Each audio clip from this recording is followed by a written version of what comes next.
Cincinnati 911.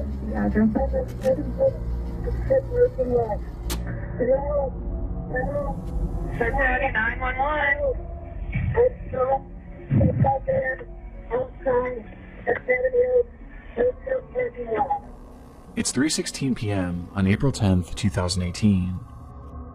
A 911 operator receives a call from 16-year-old Kyle Plush, who had just experienced a freak accident. In the minutes prior to this call, Kyle had just arrived at the Seven Hills School in Cincinnati, Ohio for a tennis match.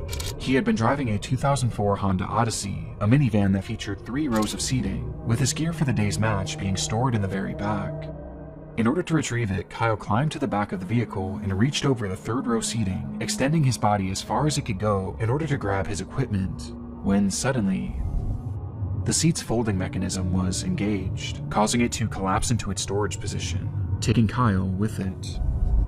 In an instant, he was pinned and completely unable to move, as he was now trapped in the car upside down, not even being able to move his arms and hands enough to grab his cell phone. Though luckily, his phone had Siri, which he would call out to call the police. Hello? Hello? Hello? Where are you? Hello? Where are you? I can't hear you. While on the phone, Kyle couldn't hear anything given how far away he was from the device, but he stated as clearly as he could that he was in dire need of help. Due to the position he was stuck in, he was already struggling to breathe, and he knew he was likely not going to survive much longer, which he made very clear to the operator. I'm in desperate need of help. Hello? I'm in a doctor. Less than 1 minute later, the call would cut out. In the recording, Kyle clearly portrayed to the operator where he was, that he couldn't hear her, and that his life was in danger, which prompted her to immediately send a patrol car over to the school in search of him. Though, inexplicably, she never told the officers that Kyle believed he was going to die.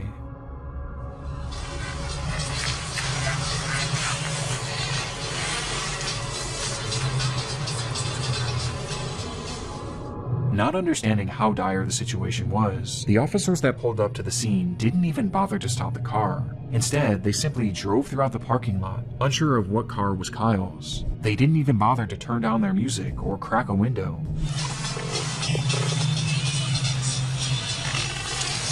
Seemingly being more interested in the types of cars that other students were driving. These kids drive better cars than you do. As officers continued their half-hearted search, another phone call would be made to 911. It was Kyle, whose tone was now drastically different. I probably don't have much time left to tell my mom that I love her if I die. This is not a joke. After Kyle says his goodbyes, he tries one more time to relay what was happening, this time providing the parking lot he was in, along with the exact make and model of his car. This is not a joke. I'm trapped inside my old Honda Odyssey van in the Southport parking lot of Seven Hills Theft. Send officers a man that lives. I'm almost dead. At this point, officers were still in the parking lot looking for him. Help was literally just a few feet away, and on top of this, the operator was also able to get a ping from Kyle's phone, which gave coordinates to his exact location within just 5 to 10 feet of his vehicle. And yet, the dispatcher never passed this information along. As Kyle remained on the line fighting for his life, the officers on the scene would pull out of the parking lots, close their reports, and carry on with their day, stating, "I don't see nobody," which I didn't imagine I would. With this line making it apparent that those involved with the case never actually believed this situation was real, and instead viewed it all as a hoax.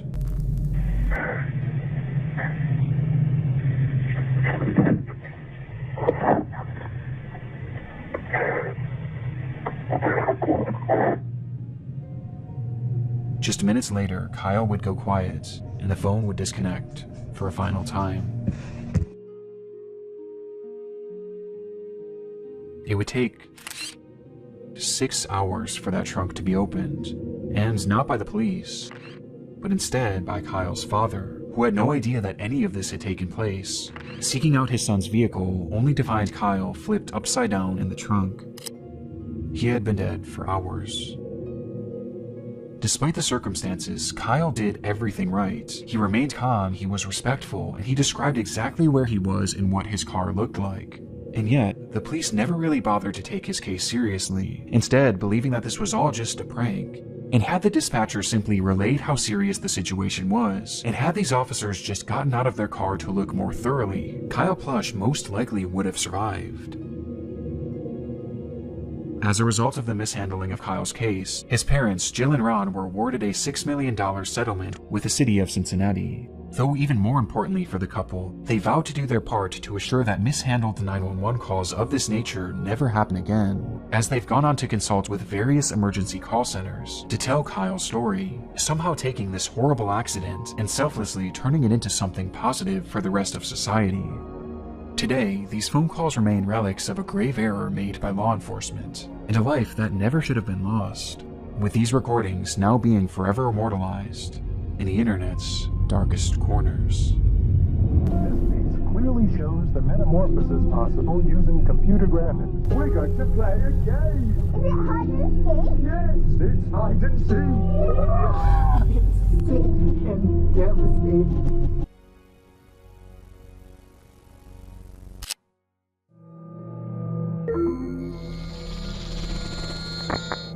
It's April 4th, 2020. A man living in Baltimore, Maryland goes live on his Facebook page announcing that tonight would be another one of his famous game nights. At this time, the COVID lockdown was in place all across the United States, and practically everyone was cooped up indoors, with little opportunity for real socialization. But for 24-year-old Ernest Wilson and his friends, this didn't stop them from having a good time. Ernest often hosted parties featuring childhood games like Monopoly and Uno, adding in his adult flair by turning them into drinking games, with one game in particular being top of mind that night: hide and seek. The evening began with Ernest inviting his Facebook friends to the function, letting them know that this time the game night would be held at an Airbnb rather than in his home, though he never gave out the address, as this was a closed invitation event, which he made very clear on his page. Please don't show up with nobody I didn't personally invite if we didn't discuss it first. They're going to get left outside. Ernest took this so seriously that at one point he even called out one of his viewers, stating outright that they were not allowed to show up under any circumstances. You're not invited. You're not pulling up on me. The person who just joined. If you're still watching, you're not invited. Because you don't fucking listen, and I'm gonna bang you in your mouth next time. However, it was never revealed who exactly this person was, or why Ernest expressed such hostility towards them. From there, Ernest would start and stop his livestream a few different times, showing the progression of the party, which ended up with a decent turnout.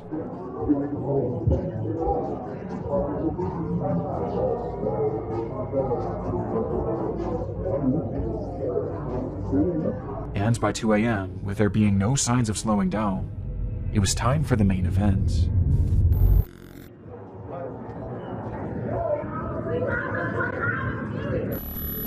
About to play hide and seek. This was the caption for Ernest's final live stream of the night, which shows his group of friends preparing to play the game, turning off all the lights in the house before Ernest himself steps outside, assuming the role of the seeker, beginning his countdown as the camera keeps rolling. 1, 2, 3, 4, 5, 6, 7, 8, 9, 10, 11, 12, 13. I can hear y'all. 14, 15. I can see y'all. 16, 26, 27, 28, 29, 30. Because I'm tired of fucking counting. Ready or not, here I come. After a long 30 seconds, it was time to find his friends, with Ernest starting a search inside the home. I ain't this bad for me. I didn't think it was what the fuck. Oh, alright. His ass.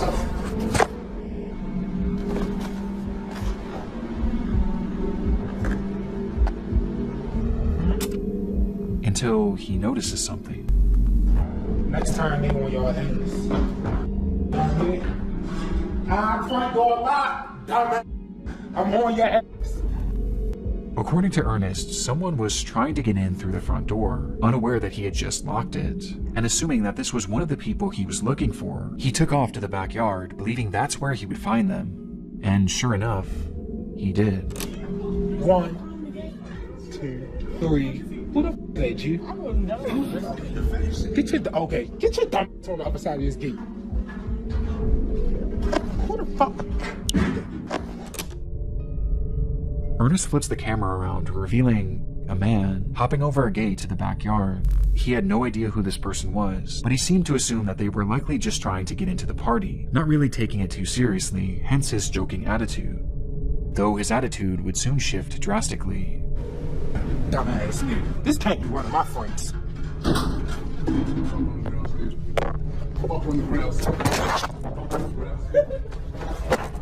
Hey, bro! Flash it up!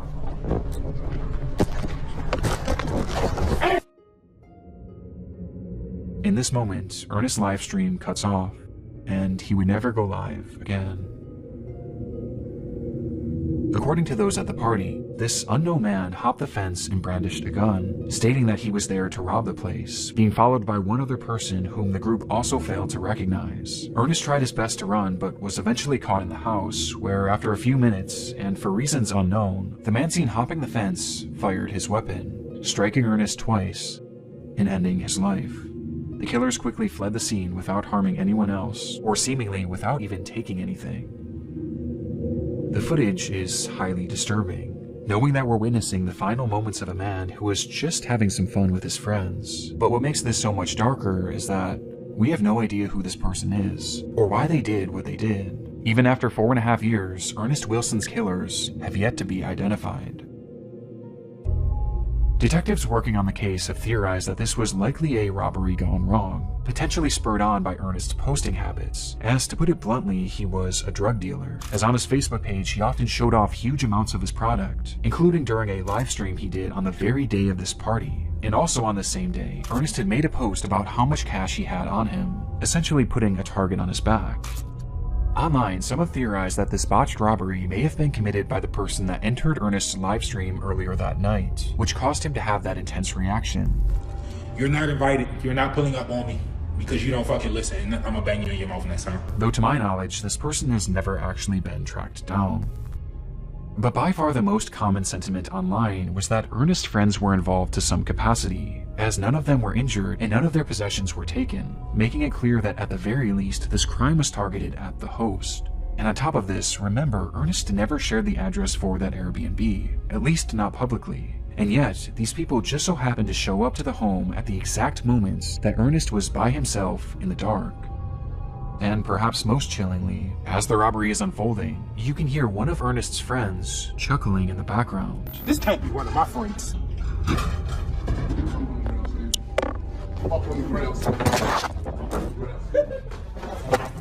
Though as concerning as this is, it's sadly far from conclusive, and to this day it appears that Ernest's case is slowly being lost to time, leaving us for now with only questions, and one of the more disturbing live streams I've ever seen.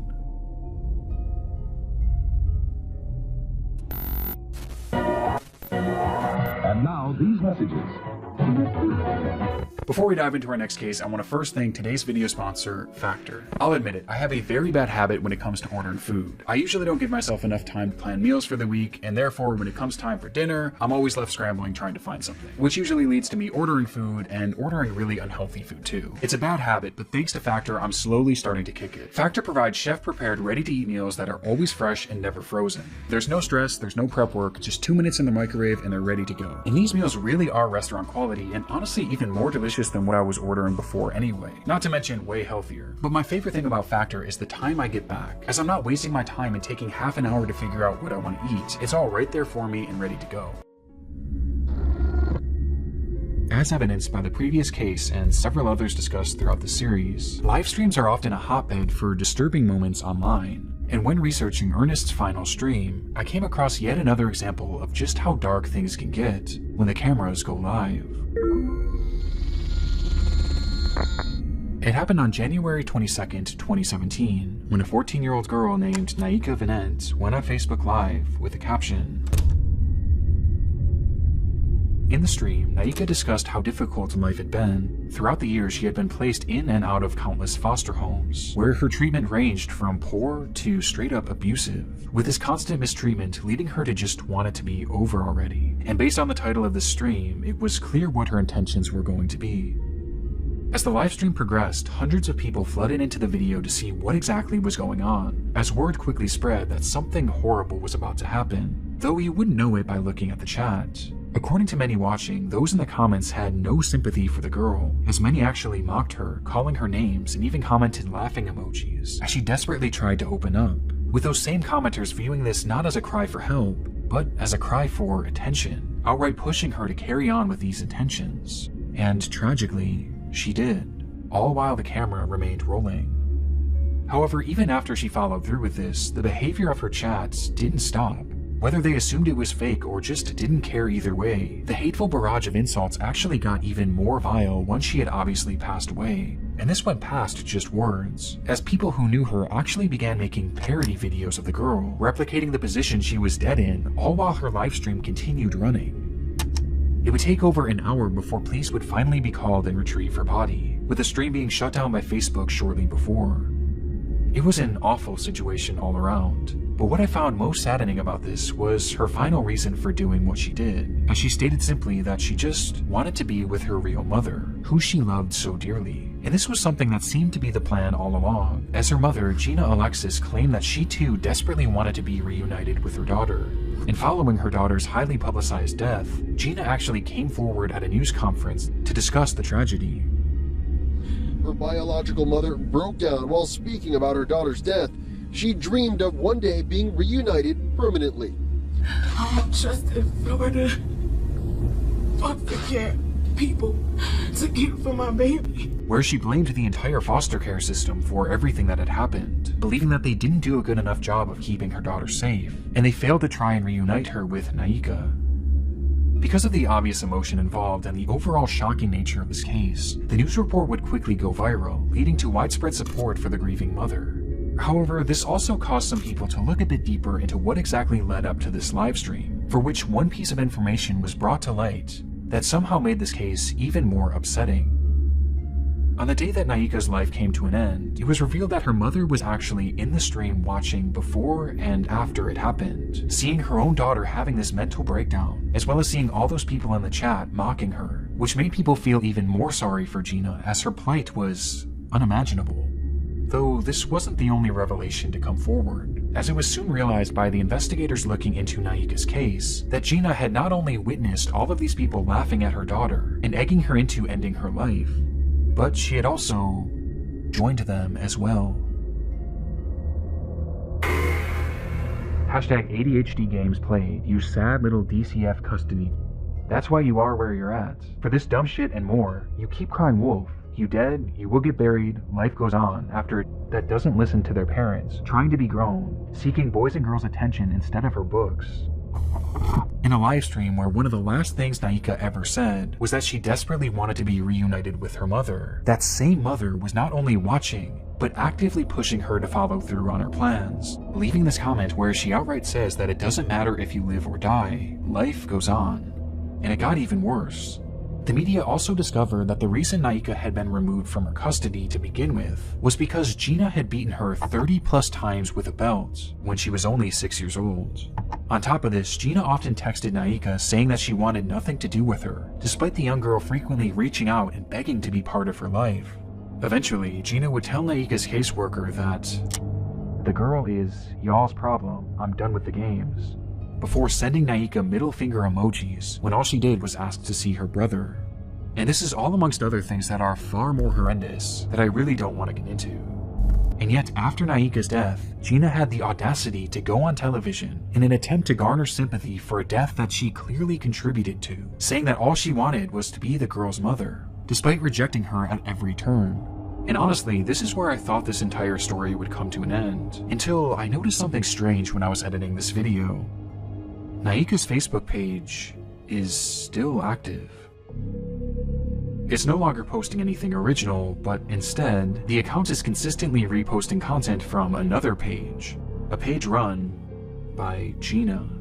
After Naika's death, Gina seemingly seized control of the young girl's Facebook account, where she now posts her own content, which includes her attempting to defend the fact that she gave up on Naika. Tell me what mother would accept a 13 going on 14-year-old in and out of detention centers, going to jail or getting arrested while in foster care?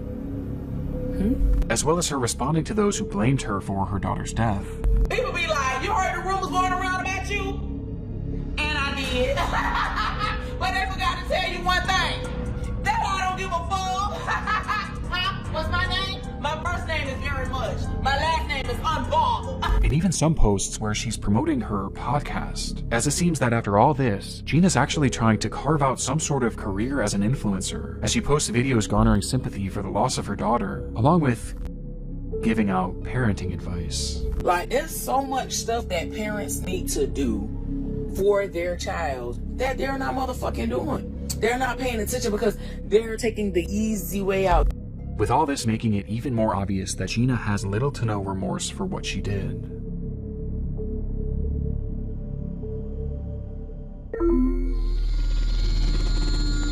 On the 11th of June, 2009, a young man named Eugene Lata took to an urban exploration forum and wrote, in broken English, "Hello, I'd like to tell you about Odessa catacombs. Odessa is not far from the capital of Ukraine, Kiev. Under Odessa consists the biggest catacombs in the world. Their total length is more than 2,500 kilometers, so these catacombs are much bigger than the Paris catacombs. During World War II, a lot of citizens were hiding in the catacombs. A lot of them used to live there for a year and more, so even today it is possible to find weapons, equipment, and even dead bodies. Every year a lot of explorers get lost and even die there." His post was accompanied by a series of photographs from the underground labyrinth, which stretched over 1,500 miles, its paths winding aimlessly deep below the surface of the earth. The structure was mainly the result of limestone mining many years ago, though despite this, it was never properly mapped, and was, conversely, not often explored, essentially being a pitch-black maze to nowhere. Given that the area wasn't well known back in 2009, the post was met with amazement. Fellow urban explorers applauded the location and the photographs that Lata had taken, wanting to see even more, and since he was a native of the area, Lata delivered. "Thanks to all. If you want, I can add more photos. As I said earlier, a lot of people get lost and even die under Odessa. Maybe this photo will shock you. It's the dead body of a 19-year-old girl who had gotten lost in the maze. Though it's censored here, the image shows 3 young boys staring blankly at the camera as they stand behind a badly decomposed body. Understandably, this image caused a lot of intrigue on the forum, as other users began to press for more information, and sure enough, it was a story that Lata knew well. 3, 2, 1. Happy New Year, everybody! Happy 2005! It was New Year's Eve, the final day of 2004, when a group of teenagers made their way down into the catacombs to begin their celebration. This wasn't super uncommon at the time, as many of the entrances to this labyrinth were very easily accessible. This one in particular just so happened to be located directly next to the public school, School 56, and had just been left wide open, making it the perfect place for friends to sneak a few drinks. As the group began to grow more intoxicated, one of the girls wandered off in search of a place to relieve herself. However, she apparently took one too many turns and soon found herself completely alone. She cried out, but the tunnels were just too complicated. Each step she took led her more and more into obscurity. Her friends tried to find her, or maybe they didn't, we really don't know. But in their drunken state, they left the tunnels without their friend, and never went back to find her. If she did have a flashlight, it wouldn't have lasted long, and for days she likely wandered deliriously through that pitch-black maze. Until, after what was likely at least 3 awful days, she passed away, with her body being found approximately 3 miles away from the nearest exit. In looking at one of the only attempted maps of this tunnel system, she never stood a chance. Perhaps it was dehydration or hypothermia that killed her, but according to some, based on the photo, the corpse appears to have its skull caved in, implying that in a desperate attempt to end her anguish, she may have bashed her head against the wall until she passed away. Her name was Masha, and she was only 19 years old. 3 long months later, in April of 2005, Lata and his group would stumble across the body, immediately reporting their findings to the police, though law enforcement refused to even try and venture down there in order to retrieve her, as they knew just how dangerous and unmapped this environment was. It would take 2 long years for her body to be recovered, thanks to a friend of Lata writing a strongly worded letter to the government that included a photo of Masha's body. The story is unimaginable. To be trapped in a place like this with no means of escaping, it has to be the absolute worst way to go. And because of the gruesome nature of the story and the photograph, it spread all throughout the online world, where it became a legendary internet mystery, as even with the added context, many were still left with pressing questions. Were Masha's friends involved in some way with her death? Had they abandoned her there on purpose? And did Lata know more than he claimed? But as it turns out, there was one far more pressing question that needed to be answered. In 2015, a full decade after this photo was taken, a journalist named Mike Pearl had picked up the case with the hopes of writing a Halloween article for Vice. And in his research, he made a rather unusual discovery, as according to him, Masha seemingly didn't exist. Pearl was never able to find any verifiable proof that a girl named Masha had ever gone missing in that area. He was also not able to find any death records of anyone by that name either, or even any reports of a body being pulled from the catacombs during this time frame. Something just wasn't adding up, and it got stranger from here. Sometime after the photograph began making its rounds, one of the most prominent explorers of the Odessa catacombs put out a statement on his own website in regards to Masha, which read, "Besides the original photographer, there isn't one person, civilian or law enforcement, that can confirm the story. We believe it is just a practical joke and the corpse is fake." Following this revelation, Pearl was able to track down Lata, who was unable to recount where the body was roughly seen, or even how to get in touch with the other people shown in this photo, none of whom had ever come forward to back his testimony, which makes the credibility of Lata and his story of Masha incredibly shaky at best. However, this is where the crux of the mystery stands today. When looking at these photos, one thing is apparent to me and essentially everyone else who has seen them. The corpse shown seems very real. It matches the decay of the bodies found in similar environments, with that one prominent Odessa explorer eventually deleting his statement at some point over the years, leaving the general consensus that this is in fact a real corpse. But if the story of Masha isn't true, then who is this? Well, we have no idea. It's entirely a mystery. But the reality of the situation is that bodies being found down in these catacombs isn't totally uncommon. Over the years, many explorers have gotten lost down there and suffered the exact same fate as the story of Masha. But on top of this, these tunnels have also been used by murderers as a dumping ground for their victims' bodies, with either one of these scenarios being possible in this case.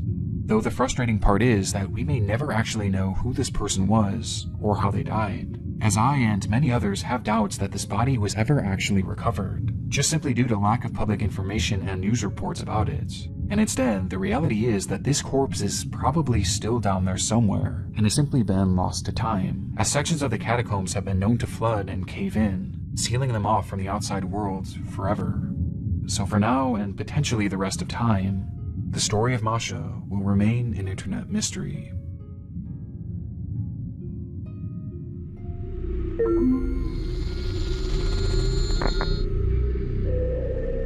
It's September 1985. A hunter trudges through the wooded terrain of Christie Creek, Montana, on the trail of something big. He had been hunting a large black bear and managed to land a single shot, causing the animal to take off, leaving behind a trail of blood. He followed this trail all throughout the remote region before stumbling across a shallow ditch, where he would find a body. Though not the body of the bear he had just shot, and rather, the body of a woman, reduced to bone. The remains were quickly sent off for forensic analysis, though very little could be determined other than the fact that she was a young woman, and that she had been murdered, as they found 2 bullet holes in her skull. With there being essentially no other information to go off of, a special team at the FBI started creating a composite of what this woman may have looked like. This was the result. This was their first attempt at depicting this Jane Doe, who they would later dub Christie Crystal Creek, though it wouldn't be their last. The uncanniness of these depictions is undeniable, and recently I've fallen down this rabbit hole of disturbing police sketches and recreations. As though these can often be very helpful and do lead to legitimately good results, there are often times where they appear almost non-human, with many examples like Christie's being shared online on the FBI's website in order to enlist the public's help in identifying these victims, with one of the more notorious examples coming decades later, in 2014. The discovery was made on June 5th of that year, when a group of highway workers were mowing grass in the town of Geneva, Wisconsin, when they noticed a pair of strange-smelling suitcases. Inside them were 2 bodies belonging to 2 women, both in various stages of decomposition, and both appearing to have been strangled to death. One would quickly be identified as 37-year-old Laura Simonson, while the other was in much worse shape, and distinguishing her facial features proved extremely difficult. But this didn't stop them from trying. This is one of the more infamous examples out there due to just how unnatural it appears, with the face of this woman being turned into a meme and even being used in a video game. But to me, there's one example that I've never been able to shake, as the entire story and its recreation gives me such an uneasy feeling. The discovery was made all the way back in April of 1977, when a couple in Alberta, Canada had returned to their often abandoned cabin in order to empty the septic tank, only to find a body floating inside. The body was in brutal shape and showed signs of extreme torture, as the man had been beaten, mutilated, burned with cigarettes, and even shot multiple times. And due to the condition of the body, it was impossible to identify him, though regardless, a recreation was made, and using a computer model of the man's skull, they slowly pieced him together.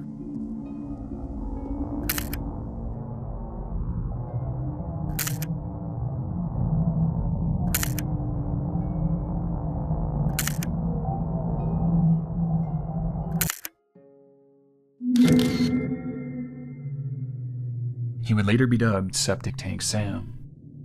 There's something so depressing about these composites, as these are real people with real stories and real names, that have been reduced to these horrifying images and tacky nicknames. But there's another side of these police sketches too, as when dealing with victims it's obviously incredibly sad, but when dealing with suspects, these off-putting identities can be outright horrifying. Over the years, there's been numerous unidentified killers who law enforcement were not able to positively identify, forcing them to turn to these same methods of sketching and recreating, with one of the darkest examples being that of the Lake Bodom killer. It was June 5th, 1960. 4 Finnish teenagers were on a camping trip to Lake Bodom, sleeping peacefully in their tent on the lakeshore, when suddenly they were attacked. It happened in an instant, as a man yielding a knife began stabbing through the tent, eventually bludgeoning the group with an unidentified blunt object. That night, 3 of the teens would be killed, while one managed to survive with substantial injuries. When asked about what he had seen that night, the lone survivor claimed that the man who attacked them wore all black and had large red eyes. Based on his accounts and other potential sightings, a sketch of what this man may have looked like was made, and the results were unusual at best. With this man going on to garner the appropriate nickname of Bug Eyes McLip due to just how unnatural his facial features appear, especially his eyes. In fact, there's something unnatural about all of these recreations, which begs the question, did any of them actually work? Well, surprisingly, out of these 4 people, 3 have been identified. Christy Crystal Creek would go on to be identified as Janet Lee Lucas, a 23-year-old who would be the last identified victim of serial killer Wayne Nance, with this identification being the result of improved forensic genealogy.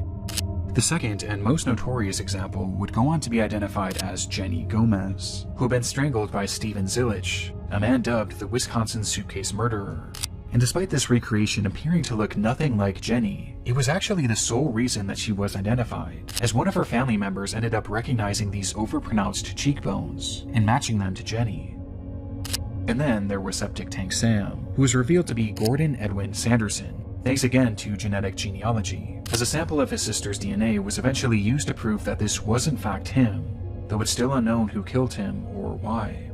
Which leaves just this final person, the killer of at least 3 people. He, unfortunately, has never been identified, and this isn't too surprising as the features of this person just seem impossible. He just looks far too strange to be real. Right? Well, even though he hasn't been positively ID'd, it doesn't mean that he hasn't been potentially photographed. Shortly after the teens were murdered, a funeral was held in their remembrance, for which a large crowd of locals were in attendance, with this photo of the crowd being snapped. And standing there, in the center of it all, was a man whose features looked impossible. This man would never be photographed again, and his connection to the case has never been officially confirmed, leaving these murders unsolved to this very day.